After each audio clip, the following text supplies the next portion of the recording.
Halo semuanya, selamat datang di sesi bedah materi kita. Saya semangat banget nih buat nemenin kalian hari ini. Langsung aja ya, kita mulai dengan satu pertanyaan kritis yang relevan banget buat kita renungin bareng.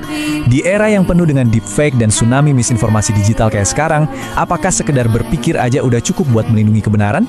Seringkali kan kita ngerasa udah cukup kritis pas dapat info baru, tapi faktanya, benteng pertahanan otak kita mungkin jauh lebih rapuh dari yang kita bayangin. Kakaknya, hari ini kita bakal ngebedah satu gagasan yang mind-blowing banget soal bedanya proses berpikir biasa dengan yang namanya deduksi logis atau penalaran ketat. Ini bukan teori abstrak yang bikin ngantuk loh, tapi bener-bener skill survival di zaman modern.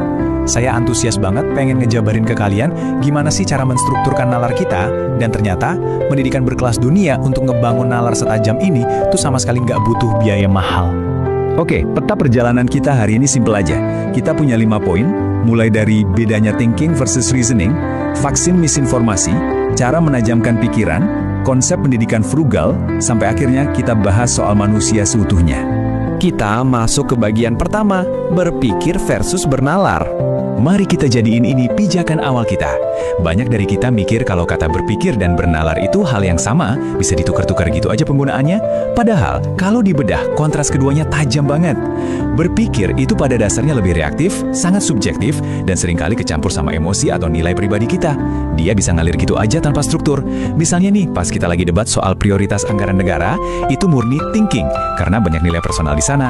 Sebaliknya, bernalar atau reasoning, itu sifatnya murni, netral, dan sangat objektif. Bernalar tuh nggak peduli sama perasaan kita.